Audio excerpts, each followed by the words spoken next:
창립 1주년을 맞이해서 주님 어떤 말씀으로 나아갈까요? 계속해서 우리들이 아모스로 주님의 말씀을 들을까요? 기도가 끝나기도 전에 이 말씀을 주셨습니다. 네.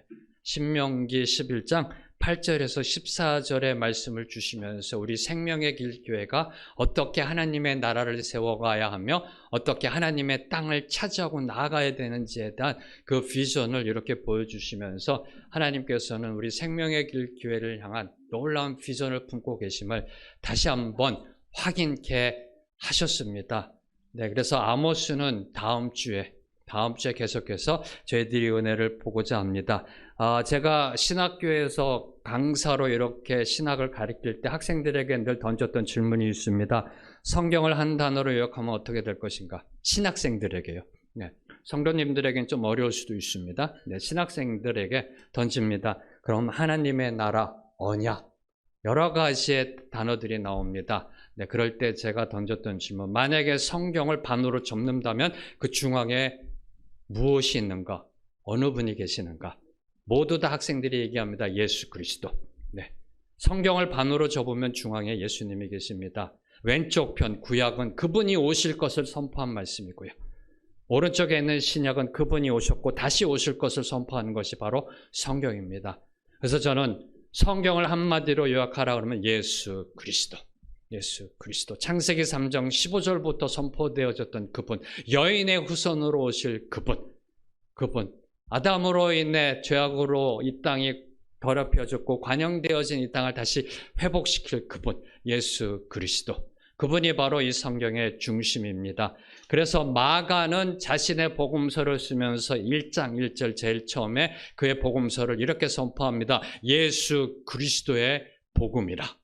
예수 그리스도의 복음이다라고 선포하며 그분의 복음서를 작성해 나아갔습니다. 그 복음의 본질이신 예수 그리스도께서 이제 하나님의 때가 돼서 공생애를 시작하실 때 하나님의 카이로스를 선포하시며 이렇게 말씀하십니다. 마가복음 1장 15절 말씀.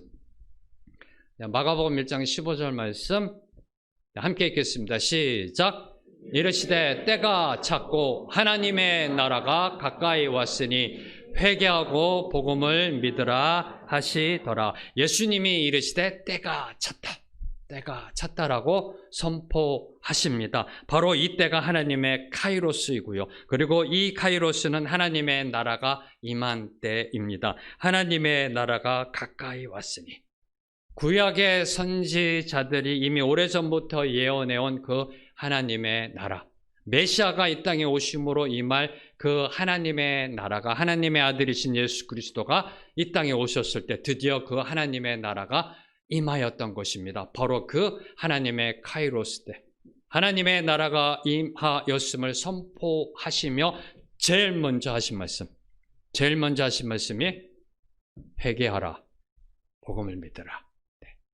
회개하고 믿으라, 복음으로 돌아가라라는 이 말씀을 예수 그리스도께서 선포하신 겁니다. 회개하고 복음을 믿으라는 것은 오늘 저와 여러분에게도 동일하게 선포되는 그분의 말씀입니다. 하나님의 나라가 이 땅에 세워지기 위해서는, 하나님의 교회가 이 땅에 세워지기 위해서는 먼저 회개가 일어나야 됩니다.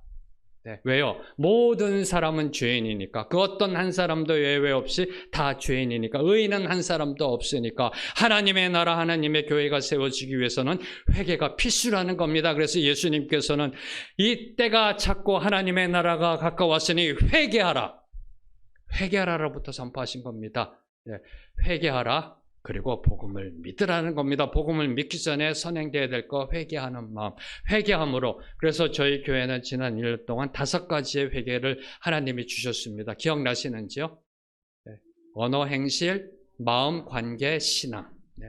언어, 행실, 마음, 관계, 신앙. 하나님이 됐다 할 때까지 저희들은 매 새벽 예배마다 이 회개의 자성의 기도로 나아갈 겁니다. 회개하라. 회개한 다음에 거룩한 마음, 정결한 마음으로 이제 다시 복음으로 돌아가 그 복음 위에 하나님의 나라를 세워가라, 하나님의 교회를 세워가라. 이것이 바로 예수 그리스도의 첫 번째 선포된 말씀이었던 겁니다. 그리고 이 선포된 말씀의 비전을 따라 세워진 교회가 바로 생명의 길 교회라는 겁니다. 이 부르심을 받은 교회가 생명의 길 교회입니다. 1년 전에 하나님의 때가 돼서 생명의 길 교회를 세우셨습니다. 누가요? 주님께서 생명의 길 교회를 시작하게 하셨고요. 그 하나님의 때, 그 카이로스는 지난 1년이라는 저와 여러분의 크로노스의 삶을 통하여 역사해 왔습니다. 그 주님의 카이로스는 저와 여러분의 1년이라는 크로노스의 시간 속에 역사해 왔습니다. 그 역사된 증거가 바로 여러분입니다. 바로 여러분입니다. 얼마나 감사한지요. 전 여러분 한 분 한 분을 생각할 때마다 감사하고요. 네, 감사하고 주님이 보내주신 분들과 함께 이 주님의 교회를 함께 섬길 수 있다는 것이 얼마나 감사한지요. 주님의 카이로스가 역사하신 증거가 바로 여러분이라는 겁니다. 바로 여러분. 이제 하나님은 저와 여러분에게 또 다른 말씀을 하고 계십니다. 교회가 세워졌습니다. 하나님의 때, 하나님의 카이로스의 교회가 세워졌습니다. 이제는 세상으로 나아가 하나님의 나라를 세우라라는, 하나님의 나라를 세우라라는, 저희 생명의 길 교회를 향해서 하나님의 속도는 조금 빠른 것 같습니다. 온누리 교회를 향했던 하나님의 그 속도보다 상당히 빠른 것 같습니다. 이제 1년 됐는데 세상에 나아가 하나님의 나라를 선포하고 세우라라는 비전으로 하나님께서 저와 여러분을 이제 이끄실 겁니다. 그래서 아마 올 연말 내년 초부터는 하나님이 주신 그 비전을 함께 나누면서 바로 이 비전을 저와 여러분이 감당해야 합니다. 자, 그럼 어떻게 하나님의 나라를 세워가야 할까요? 바로 이 부분입니다. 하나님의 나라를 어떻게 세워가야 할까? 그동안의 온누리 교회에서 그동안의 여러분의 사역의 경험으로 그 나라를 세워가는 것이 아니라 오늘 주신 말씀, 바로 이 말씀을 주시면서 이 말씀으로부터 출발하라는 말씀입니다. 오늘 주신 말씀 속에 그 답을 저와 여러분이 찾아야 한다는 겁니다. 400년 동안 애굽에서 종살이 하던 그 이스라엘 백성들이 때가 차서 이제 출애굽하여 가나안 땅에 들어갈 때 주신 말씀. 가나안 땅에 들어갈 때 주신 이 오늘 말씀을 통하여 하나님의 나라가 어디서 어떻게 세워져 가야 하는지에 대한 도전과 은혜를 받고자 합니다. 저와 여러분을 향한 하나님의 도전이고요. 저와 여러분을 향한 하나님의 메시지입니다. 먼저 오늘 말씀 8절 말씀 다시 한번 읽겠습니다. 시작.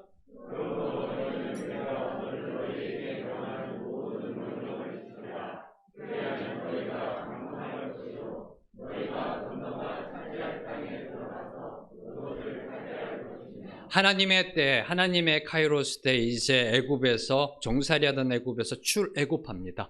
출애굽한 이스라엘 백성들에게 하나님이 주시는 땅, 하나님의 나라가 세워지는 땅은 8절에 보면 너희가 건너가 차지할 땅이다라고 하나님은 선포하고 계십니다. 너희가 건너가 차지할 땅, 무슨 의미일까요?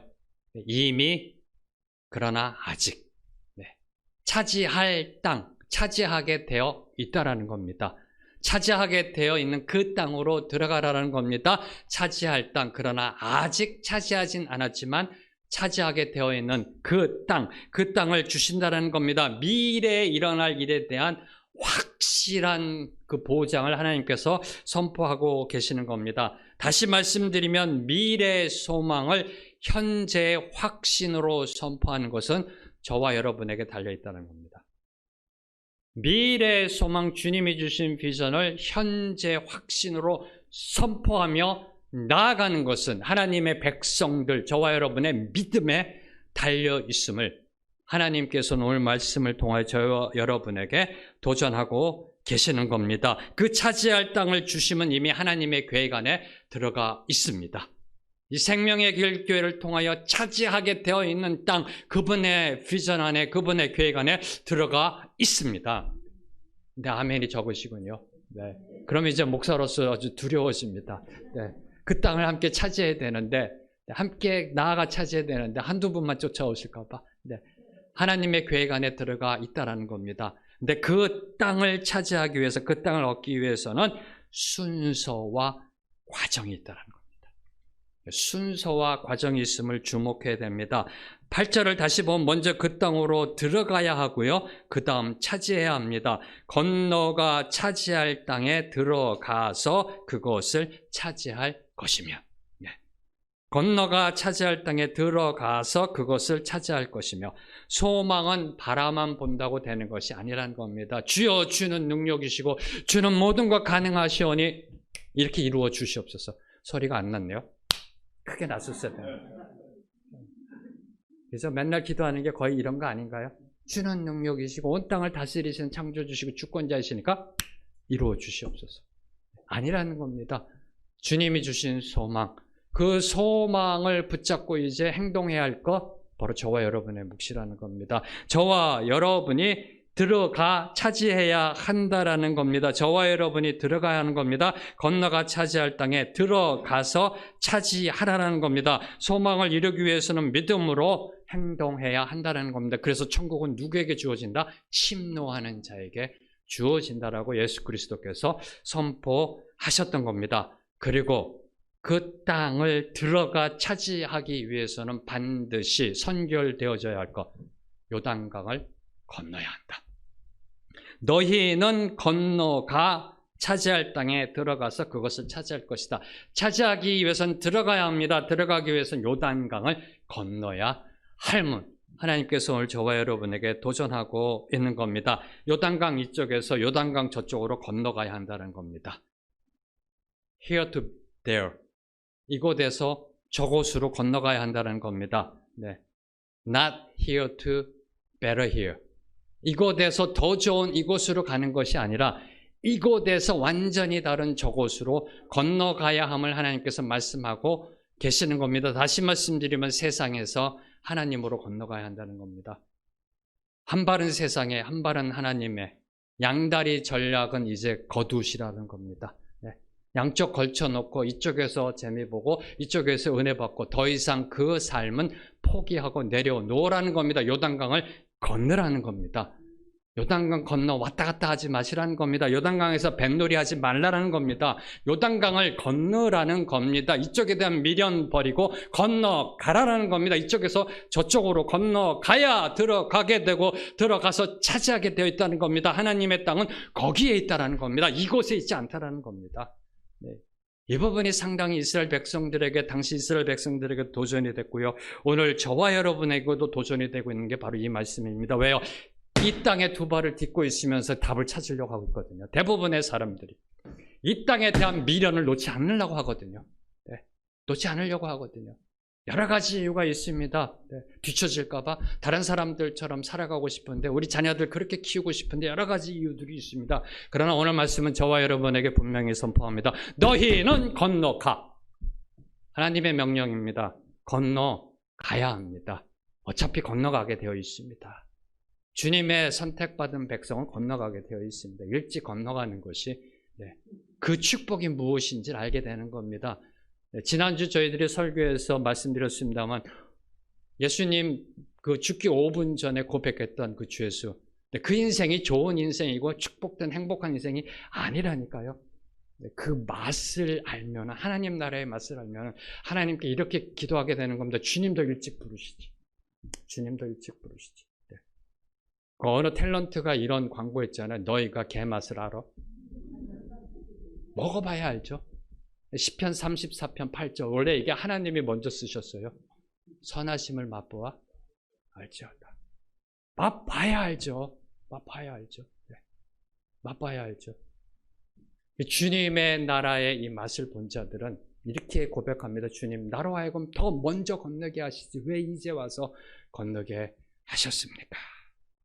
그리고 이쪽에서 이제 저쪽으로 건너가기 위해서 건너야 할 그 요단강. 네.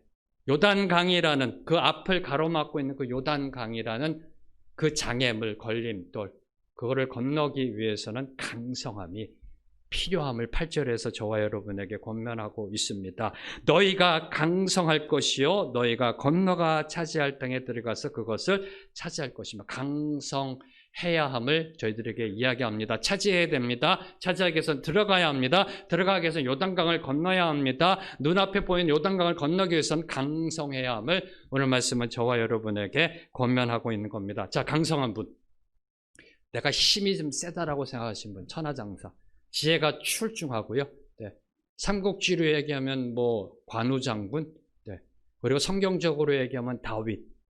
네. 그렇다고 생각하시는 분, 강성한 분, 네. 거의 없으시죠. 손을 안 대시죠. 네.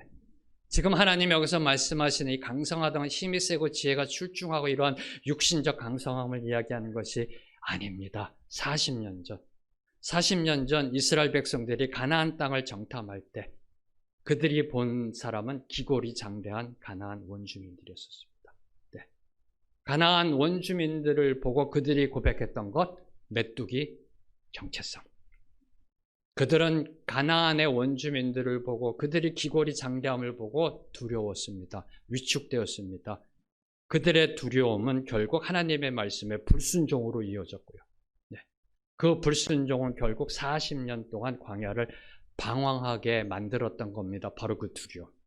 네.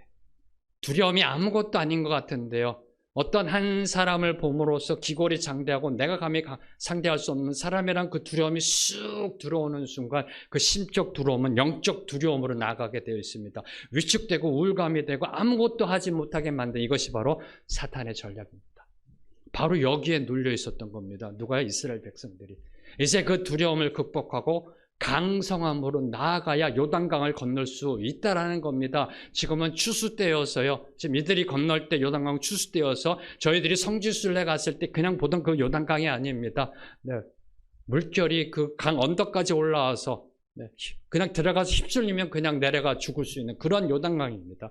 그런 요단강을 건너기 위해서 거기에 발을 내딛기 위해서는 강성함이 필요하다는 겁니다. 그들이 들어가 이제 가나안 땅을 차지하기 위해서는 기골이 장대한 가나안 원주민들과 싸워 이기기 위해서는 강성함이 필수라는 겁니다. 그 강성함을 갖기 위해서는 이 두려움부터 없애야 된다는 겁니다. 그들이 40년 전에 가졌던 두려움, 심적, 영적 두려움을 내려놓아야 한다는 겁니다. 지금 여러분이 극복해야 할 두려움은 과연 무엇인지요? 여러분 한 분 한 분이 이제 이 생명의 길 교회를 통하여 하나님의 나라를 세워갈 때 내려놓아야 될, 극복해야 될 두려움은 과연 무엇인지요? 아니 우리 교회가 건너가야 할 그 장애물, 요단강은 과연 무엇인지요? 저는 이 말씀을 이렇게 묵상하면서 영적 전쟁이다. 영적 전쟁이다. 1순위 영적 전쟁이다. 영적 전쟁이다.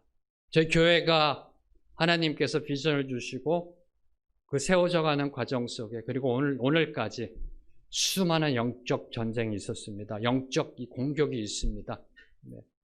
기도회 시작하기 전부터 11개월 동안 기도하는 가운데서도 네. 수많은 그 영적 시도가 있었고요. 공격이 있었고요.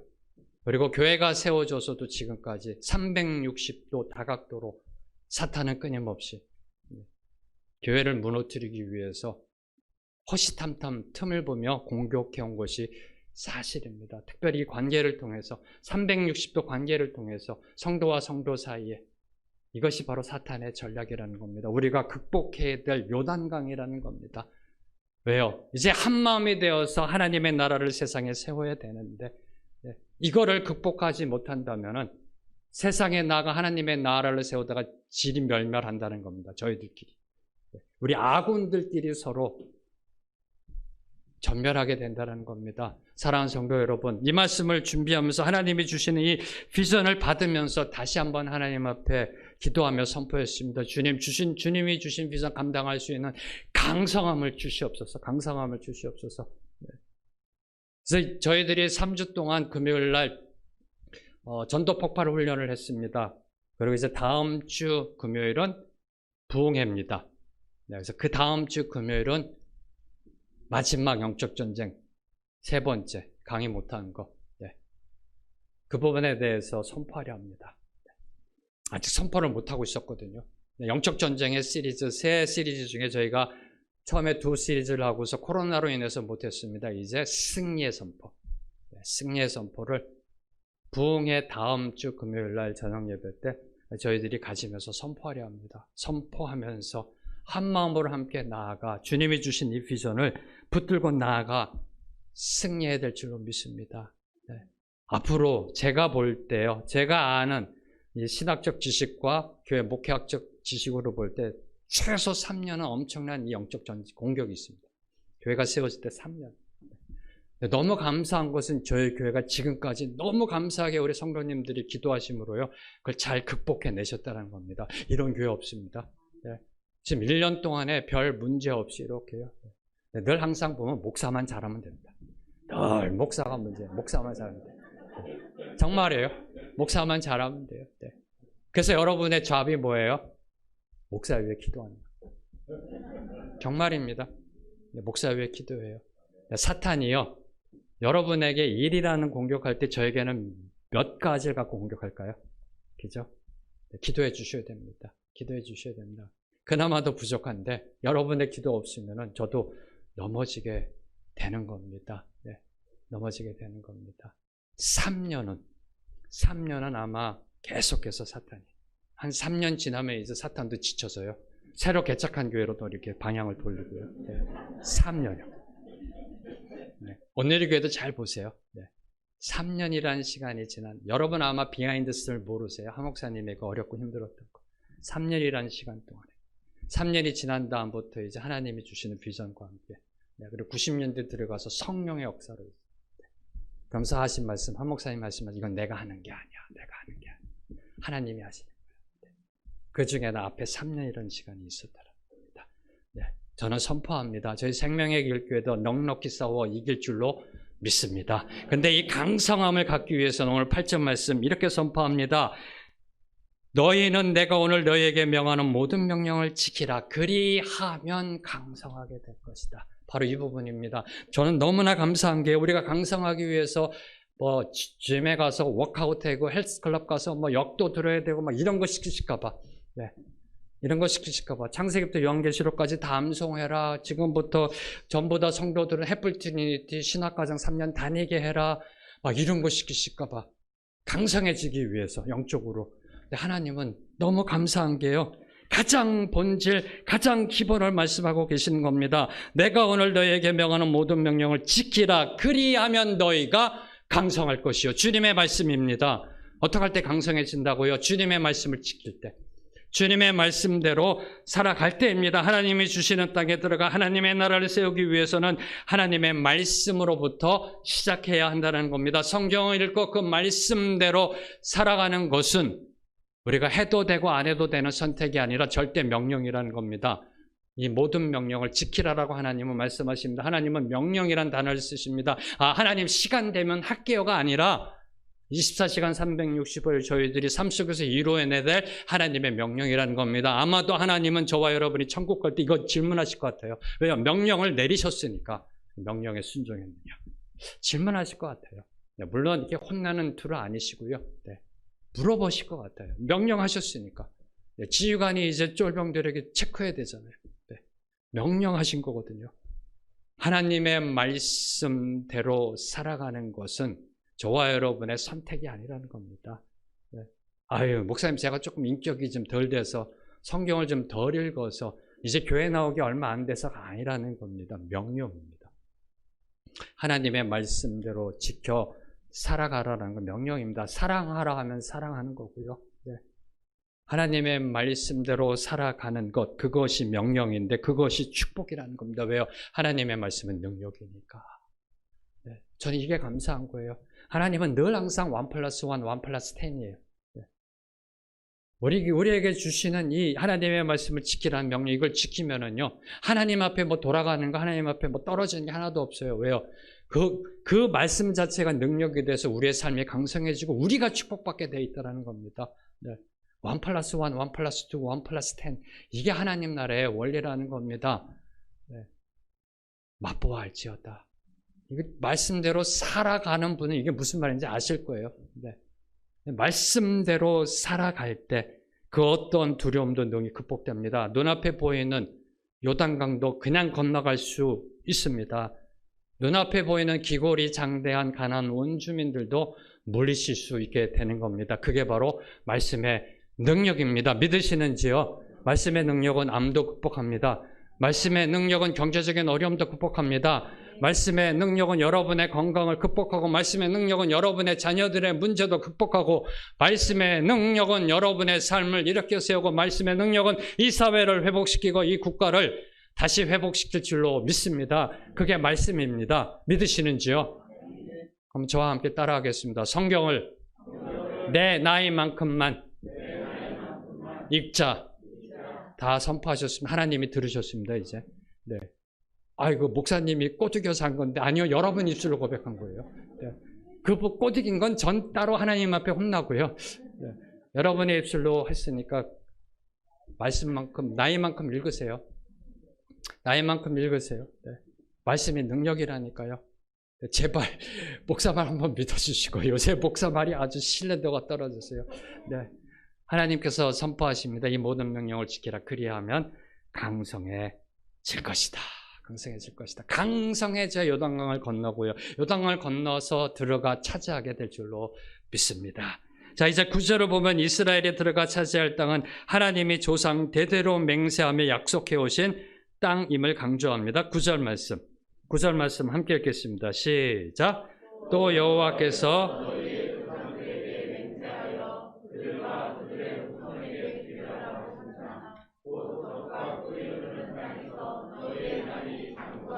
이스라엘이 들어가 차지하는 땅, 하나님의 나라가 세워지는 땅은 하나님이 조상 대대로 맹세하며 약속하신 땅이라는 겁니다. 뭘 의미할까요? 아무데나 하나님의 나라가 세워지는 것이 아니라는 겁니다. 아무데나 교회가 세워지는 것이 아니라는 겁니다. 하나님의 약속과 비전이 있는 곳.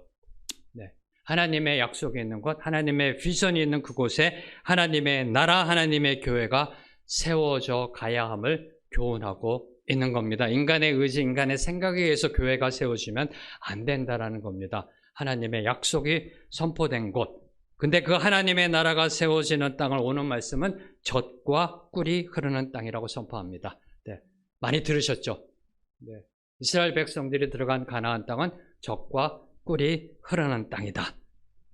근데 사실 이스라엘 백성들이 이제 가나안 땅에 들어가 차지한 땅, 목숨 걸고 싸워서 여호수아서에 나오는 그 가나안 정복 전쟁을 통하여 얻은 그 땅은 사실 젖과 꿀이 흐르는 땅이 아닙니다. 대부분이 산과 골짜기 땅입니다. 성지순례 다녀오신 분들 아마 다 아시지 않나요? 예루살렘부터 다 고지잖아요. 네, 다 고지고요. 저 위에 올라가서 이스라엘 평야, 갈멜산 밑에 정도 가야 그래도 좀 평야가 있고요. 네, 이쪽 편, 남쪽의 평야는 블레셋이 차지하고 있었고, 다 산과 골짜기 땅입니다. 엄밀히 말해서 젖과 꿀이 흐르는 땅이 아닙니다. 세상적 관점의 지상낙원이 아니라는 겁니다. 아메리칸 드림을 꿈꿀 수 있는 대박의 땅이 아니라는 겁니다. 그런데 왜 하나님은 젖과 꿀이 흐르는 땅이라고 말씀하셨을까요? 유혹하려고요. 네. 들어갈 때부터 주춤주춤하니까 저기 가면 천국이야, 지상낙원이야, 들어가라라고 이렇게 좀 부추기려고요. 선동하기 위해서 그렇게 말씀하셨던 것일까요? 하나님이 말씀하신 그 젖과 꿀이 흐르는 땅이라는 것은 세상적 의미의 젖과 꿀이 흐르는 땅이 아니라는 겁니다. 영적으로 젖과 꿀이 흐르는 땅이 될 것을 하나님은 선포하신 겁니다. 세상적이 아니라 영적인 젖과 꿀이 흐르는 땅. 바로 그 땅이 너희들이 들어가 차지할 땅임을 하나님이 선포하셨고요. 그리고 이를 다른 면에서 바라다 보면은 그 땅을 영적으로 젖과 꿀이 흐르는 땅으로 만들어야 할 책임이 이스라엘 백성들에게 있다는 겁니다. 바로 이 부분을 말씀하신 겁니다. 젖과 꿀이 흐르는 땅으로 만들어야 될 책임 저와 여러분에게 있다는 겁니다. 신사동 지역을, 이 대한민국을, 아니 온 세상을 젖과 꿀이 흐르는 땅으로 만들어야 될 책임은 바로 저와 여러분에게 있다는 겁니다. 바로 이 비전을 품으셔야 됩니다. 하나님은 그냥 단순히 신사동 이곳에 한 몇 명이 모이는 교회 하나를 또 세우기 위해서 세우신 것이 아니라는 겁니다. 네. 그러려면 이 교회를 세우시지도 않으셨습니다. 네. 이 신사동 지역에 이 나라, 이 세상에 하나님의 나라를 세우시기 위해서, 젖과 꿀이 흐르는 땅으로 바꾸기 위해서 하나님은 이 교회를 세우셨다는 겁니다. 자, 그럼 어떻게 하나님의 땅으로 만들어져 가는가요? 그 땅이 어떻게 산과 골짜기 땅이 하나님의 영적 젖과 꿀이 흐르는 땅으로 만들어져 갈 수 있을까? 이에 대해서 오늘 본문 말씀 10절과 11절에서 은혜 받으려 합니다. 10절과 11절 말씀, 두 절 말씀 함께 읽겠습니다. 시작. 내가 들어가 차지하려 하는 땅은 내가 나온 애굽 땅과 같지 아니하니 거기에서는 너희가 파종한 후에 발로 물대개를 채소밭에 댐과 같이 하였거니와 너희가 건너가서 차지할 땅은 산과 골짜기가 있어서 하늘에서 내리는 비를 흡수하는 땅이요. 네, 이렇게 하나님이 선포하십니다. 내가 들어가 차지하려는 땅은 내가 나온 애굽 땅과 같지 아니하니.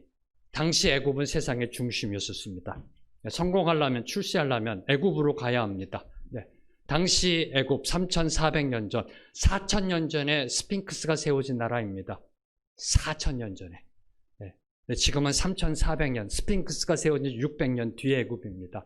당시 세상의 중심이었고요. 세상의 뜻을 펼치기 위해서는 애굽으로 가야 합니다. 세상의 중심으로 가야 합니다. 고도로 발달된 문명과 문화가 있는 곳입니다. 사람들이 몰려있는 곳입니다. 그곳으로 가야 합니다. 그곳으로 가서 복음을 전파해야 합니다. 그런데 하나님은 이스라엘 백성들이 차지할 땅, 하나님의 나라가 세워질 땅은 그 땅이 아니라는 겁니다.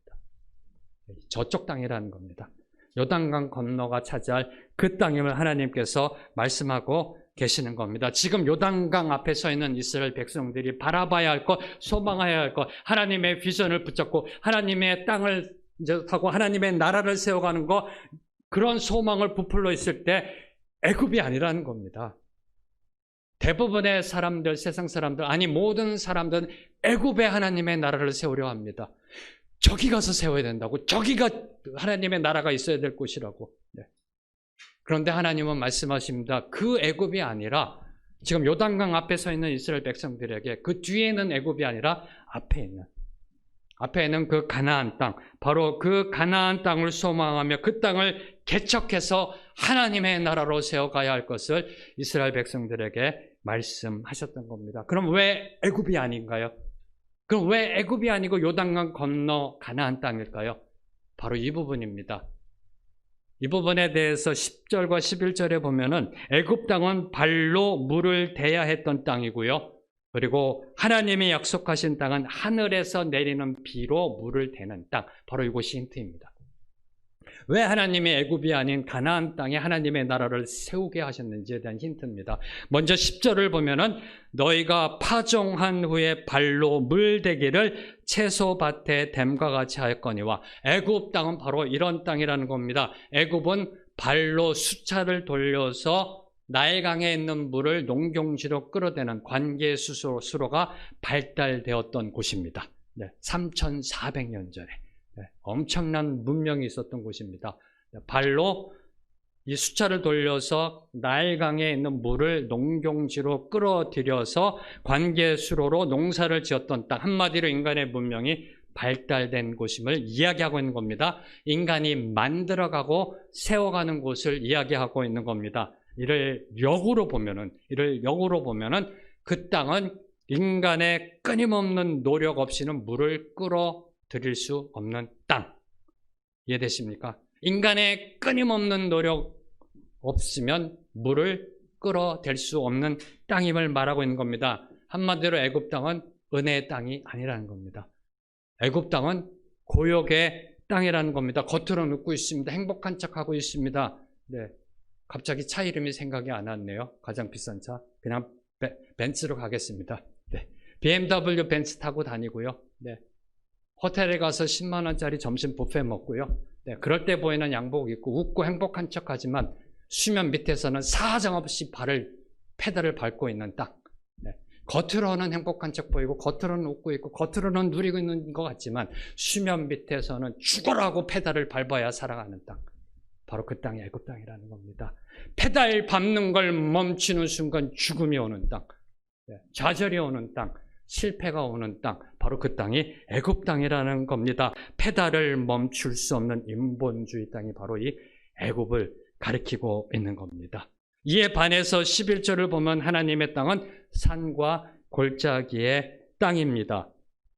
이제 이스라엘 백성들이 개척해야 할 땅은 나일강의 수량이 풍부한 삼각주 평야와는 달리 산과 골짜기 땅입니다. 그리고 하늘에서 내리는 비, 하늘에서 내리는 그 비만 의존해서 살아갈 수밖에 없는 땅이라는 겁니다. 그냥 하늘만을 바라보며 사는 땅이라는 겁니다. 여러분 같으면 어느 땅을 선택하시는지요? 애굽 땅, 가나안 땅. 네, 애굽 땅, 가나안 땅. 산과 골짜기 땅은 애굽 땅과 비교할 수도 없는 열악한 땅입니다. 네, 세상 사람이라면 아마 산과 골짜기로 가지 않습니다. 바로 이것을 증명해 주는 것이 아브라함과 롯이 서로 헤어질 때 롯이 선택했던 곳은 산지가 아닙니다. 소돔과 고모라, 화려한 애굽과 같이 화려한 에덴 동산과 같이 그 낙원과 같았던 이것이 바로 인간의 마음이라는 겁니다. 그런데 하나님은 그런 비옥한 평야가 아닌 척박한 산과 골짜기를 하나님의 백성 이스라엘 백성들에게 주셨던 겁니다. 거기에 하나님의 나라를 세우라라고 말씀하셨던 겁니다. 왜요? 하나님은 인간이 세운 땅에 하나님의 나라를 세우지 않으신다는 겁니다. 인간의 힘, 문명, 과학, 지혜, 지식, 기술로 인해서 이루어지는 곳에는 하나님의 나라가 세워질 수 없음을 하나님께서 말씀하고 계시는 겁니다. 하나님이 만들어 가시는 땅, 오직 하나님만을 의존한 그 땅 위에 하나님의 나라를 세우고자 하셨던 겁니다. 네.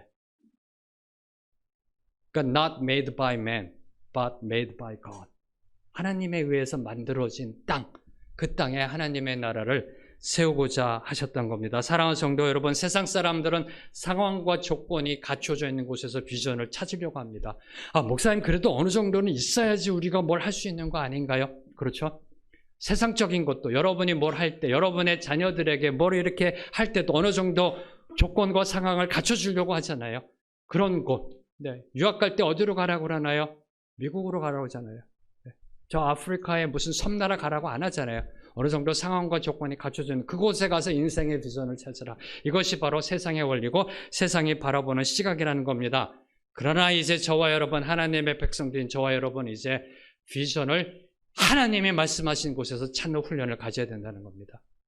하나님이 가리키시는 곳에서 비전을 찾는 훈련을 가져야 된다는 겁니다. 세상 사람들과 같이 어느 정도 조건과 상황이 있는 그곳에서 비전을 찾는 것이 아니라 하나님의 약속과 하나님의 말씀이 있는 그곳에서 비전을 발견하고 그 비전을 이루어 가야 한다는 겁니다. 설사 하나님이 우리에게 말씀하신 그곳이 세상적으로 볼 때 아무것도 없는, 정말 아무것도 없고 형편없는 척박한 곳이라 할지라도 그곳에 가서 순종해야 합니다. 왜요? 그곳에 비전과 약속이 있기 때문에. 사도행전에 보면은 하나님이 빌립 집사님에게 광야로 가라 그럽니다. 전도하기 위해서. 네, 여러분 만약에 오늘 이 시간에 하나님의 말씀을 붙들고 전도하라 그러면 어디로 가시겠습니까? 사람이 많은 곳, 가로수길, 서울역 이런 데 가야 되지 않나요? 네. 전도하기 위해서 하나님은 빌립 집사에게 광야로 가라 그럽니다. 근데 저 같았으면 그랬을 것 같아요. 하나님 광야에 아무도 없는데 무슨 전도를 할까요? 근데 빌립은 순종합니다. 광야로 가서 구스 네시를 만나 그를 전도합니다. 그를 전도하게 되는 겁니다. 이게 바로 하나님의 역사라는 겁니다. 하나님이 가라 하면 가고요. 하나님의 말씀 있는 곳, 그곳에 바로 하나님의 비전이 선포된다라는 겁니다. 바로 이 하나님의 나라의 원리대로 지금까지 감사하게도 순종하며 나아오는 곳이 바로 이 생명의 길 교회입니다. 하나님의 비전이 선포되고요. 하나님의 약속이 선포되고 올 1월 5일 첫 주 설교 때도 말씀드렸습니다만 하나님의 음성을 듣고 비전을 듣고 11개월 동안 기도하면서 주님이 일하실 때를 기다리면서 그러다 이제 저희들이 기도회를 시작한 게 11월 3일입니다. 11월 3일. 2달 기도회를 했고요. 그것도 하나님이 기도회를 오픈하지 말라. 그냥 처음에 교회를 세운 분들만 실무자로 이렇게 해서 딱 그분들만 해서 기도회로 나아가라. 2달 기도했습니다. 이재원 담임 목사님이 저한테 하신 말씀, 최소 1년은 기도로 준비해야 된다. 1년, 그게 맞습니다. 1년은 기도로 준비해야 되는데 하나님은 저희들에게 주셨던 것, 하나님이 하실 때까지 기다리며 기도하라. 내가 다 하겠다. 감사하게도 지금까지 저희들은 그 말씀대로 순종했습니다. 2달을 기도하고요. 아무런 준비도 없었습니다. 근데 1월 5일 날 예배를 드렸잖아요. 우리 김성주 집사님 첫 사회 보면서 감격에 겨워서 눈물을 흘리시면서 아직도 제가 그걸 잊지 못하거든요. 우리가 만약에 준비하고 우리가 철저하게 준비해서 눈물 안 흘리셨을 겁니다. 왜요? 준비했으니까, 당연하니까. 근데 2달 기도회 하고서요. 장소도 저희들이 어디를 찾아야 될지 막 한 게 아닙니다. 이리 찾아보고 저리 찾아본 게 아니라 어느 날 갑자기 우리 권사님 통해서, 어느 권사님 통해서 하나님이 주신 그 따라가서 그냥 동성빌딩 그 자리를 주셨고요. 저희가 안 움직이니까 하나님이 그냥 더 급하셔가지고요. 야, 얘네 이러다가 예배도 못 드리겠다고 하나님이 야, 여기 이렇게 해주시고요. 네. 하나님의 이끄심이라는 건 하나님의 이끄심이라고. 네. 바로 그것이 생명의 길 교회고 지금까지 저희들을 이끌어 주셨다는 겁니다. 이제 1년도 안 됐습니다. 1월 5일부터 예배 드렸습니다. 제가 저번 그 설교 때도 간증했습니다만 로잔 목회자 대회 나갔을 때 저희 생명의 길 교회가 뭐라고 가장 중앙 센터에 유기성 목사님 자리 옆에 이게 말이나 되냐고요. 네. 저는 하나님의 섭리라고 생각합니다. 저희 교회가 국제독립교회 연합회에 소속되어 있습니다. 수많은 교회들이 있습니다. 여러분이 홈페이지 들어가 보시면 주요 교회 기관에 우리 교회가 들어가 있습니다. 몇 개 안 되는 교회. 개척교회가. 전 두렵습니다. 하나님 뭘 하시려고, 뭘 원하시는지요. 그러면서 하시는 말씀. 모든 인간적인 건 내려놓고 기도함으로 너희들이 기도했듯이 주님이 세우시는 주님의 교회를 만들어가라. 그럼 내가 다 알아서 하겠다. 늘 주시는 말씀이 그 말씀이라는 겁니다. 정말로 한번 들어가서 보세요. 국제독립교회연합회 한번 들어가 보세요. 홈페이지요. 주요 교회 기관 보세요. 너무나 감사한 게 몇 개 안 되는 교회, 저희 교회가 들어가요. 너무 두렵더라고요. 네.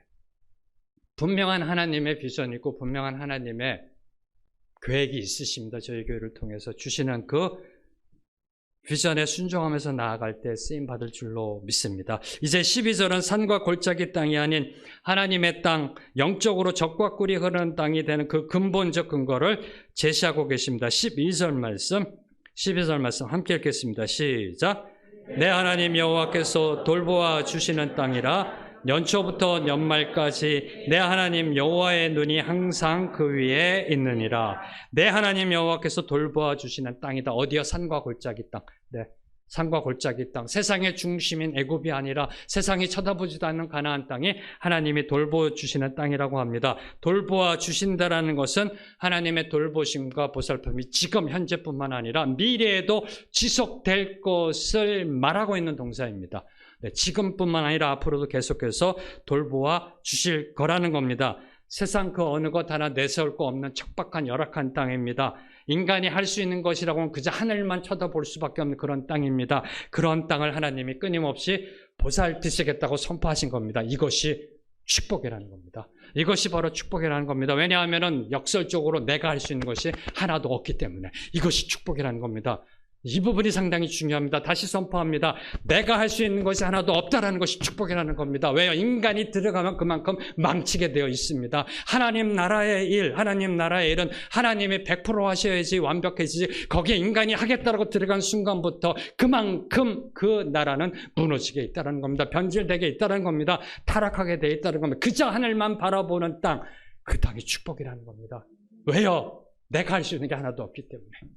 이게 축복이라는 겁니다. 이 놀라운 축복을 여러분이 맛보아 알아야 됩니다. 네.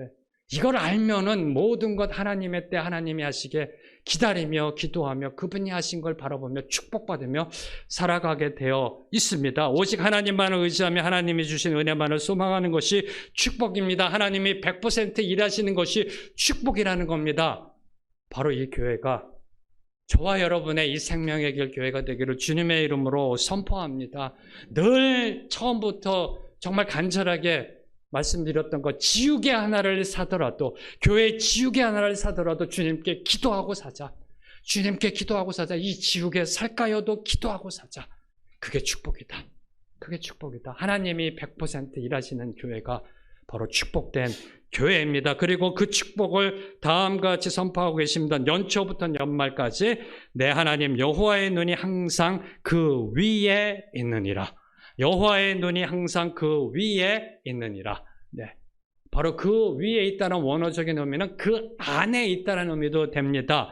1년 360일 한 해의 시작부터 끝날까지 하나님의 눈이 항상 그 땅을 바라보시는 축복, 그 땅 위에 있는 축복, 이 축복이 바로 14절의 축복이고요. 그리고 더 나아가 그 땅뿐만 아니라 그 안에 사는 백성들의 삶까지도 돌보시며 작은 신음에도 응답하시는 축복, 그 안의 축복, 그 위의 축복과 그 안의 축복이 주어지는 땅이 바로 하나님이 저와 여러분에게 주시는 땅, 하나님의 나라가 세워지는 땅이라는 겁니다. 그런데 한 가지 저희들이 반드시 기억해야 할 것, 비록 저와 여러분이 하나님의 약속하신 땅으로 들어가 차지한다 하더라도 그 땅은 누구의 땅이다? 하나님의 땅이라는 겁니다. 네, 이게 마지막 권면입니다. 우리의 땅이 아니라는 겁니다. 대부분의 성도들, 대부분의 교회들이 쉽게 넘어지는 부분, 이제 들어가 차지하면 그 땅이 내 땅인 것처럼 하나님의 땅이라는 겁니다. 주인은 하나님입니다. 저와 여러분은 같이 따라하겠습니다. 임차인. 저와 여러분이 임차인입니다. 임대받은 사용인이라는 이 사실을 잊지 말아야 합니다. 이거를 놓쳤던 사람이 아담입니다. 인간 죄의 근본은 바로 이 죄입니다. 네. 하나님이 주신 사용권의 축복을 망각하고 소유권으로 나아가고자 했던 그 범죄가 바로 선악과를 따먹게 됐고요. 하나님이 되고자 했던 그 아담의 범죄, 인류의 죄악의 본질을 드러내는 것, 하나님이 주신 사용권에 감사하지 못하고 욕심부려 소유권을 누리게 되는, 절대로 하나님 거를 우리가 가질 수가 없습니다. 그걸 가지려다가 패가 망신할 뿐입니다. 이 부분을 놓치지 말아야 됩니다. 교회의 주권은 예수 그리스도께 있습니다. 하늘이 두 쪽 나도 교회의 주권은 예수 그리스도께 있습니다. 성도에게 있지 않습니다. 장로에게 있지 않습니다. 목사에게 있지 않습니다. 교회의 주권은 예수 그리스도께 있습니다. 교회의 주인은 예수 그리스도이십니다. 그래서 이 생명의 길 교회는 주님이 세우시는 주님의 교회가 돼야 하는 겁니다. 바로 이 부분을 마태복음 16장에서 예수님이 선포하셨던 겁니다. 내가 내 교회를 세우시겠다. 잘 한번 다시 한번 읽어보세요. 내가 내 교회를 세우겠다. 어디에? 저와 여러분의 믿음의 반석 위에. 바로 이 교회가 저와 여러분의 교회가 되기를 선포합니다. 자, 그러면 하나님이 세워가시는 그 땅, 하나님의 나라에 임대하여 들어갈 수 있는 임대 보증금은 과연 무엇일까요? 네. 요새 하도 이 임대인, 임차인 갈등이 많잖아요. 전세 뭐 올라가고 있잖아요. 네. 그러면서 갑자기 생각난 겁니다. 우리는 임차인이잖아요. 그럼 하나님 나라에 들어가기 위해서 그 임차 보증금은 과연 뭘까요? 뭔가 보증금을 내야 되잖아요. 들어가려면 임차인이니까. 13절 말씀. 13절 말씀 함께 읽겠습니다. 시작. 내가 오늘 너희에게 명하는 내 명령을 너희가 만일 청종하고 너희의 하나님 여호와를 사랑하여 마음을 다하고 뜻을 다하여 섬기면, 그 임차 보증금은 이미 8절에서 살펴보았듯이 하나님이 말씀하신 모든 명령을 지키는 겁니다. 말씀대로 살아가는 겁니다. 그리고 하나님 여호와를 사랑하여 마음을 다하고 뜻을 다하여 섬기는 겁니다. 지금 여러분은 하나님의 말씀에 순종하고 계시는지요? 네. 이게 바로 저와 여러분이 하나님 나라에 들어가 살 수 있는 임차 보증금입니다. 네. 하나님의 말씀대로 살아가고 계시는지요? 하나님을 사랑하고 계시는지요? 이 질문에 예라고 대답되는 그곳에 하나님의 나라가 세워질 겁니다. 이 질문에 예라고 대답하는 인생이 걸어가는, 살아가는 그 영역 안에 하나님의 교회, 하나님의 나라, 하나님의 축복이 임하게 될 줄로 믿습니다. 이제 오늘 말씀을 요약하겠습니다. 하나님이 돌보시며 축복하시는 땅에 들어가기 위해서는 첫째, 하나님의 말씀에 순종해야 합니다. 그리고 모든 두려움을 내려놓고 믿음으로 행동해야 합니다. 하나님 해 주시옵소서가 아니라 행동해야 합니다. 건너가 들어가 차지해야 하는 건 우리 몫이라는 겁니다. 그리고 그곳에서 하나님의 약속과 비전을 붙잡고 하나님의 나라를 세워가야 한다는 겁니다. 인간의 페달을 밟는 곳이 아니라 하나님만을 의지하는 곳에서 하나님의 교회, 하나님의 나라를 세워가야 한다는 겁니다. 지금 그 교회, 그 하나님의 나라를 세워가고 계시는지요? 여러분의 가정에서, 여러분의 일터와 일상에서 세워가고 계시는지요? 이제 오늘 말씀을 묵상하며 함께 찬양하며 나아갑니다. 저희들이 하나님이 이 생명의 길 교회의 비전을 주시면서 저희로 하여금 찬양케 했던 찬양입니다. 선한 능력으로. 네, 저희들이 이 찬양을 부르면서 그 보네포 목사님께서 죽음을 앞두고 이 감옥에서 마지막으로 쓰셨던 그 사랑하는 애인과 아마 어머님께 이 글을 아마 드린 걸로 알고 있습니다. 그 마음을 담아서 함께 찬양하며 나아갑니다.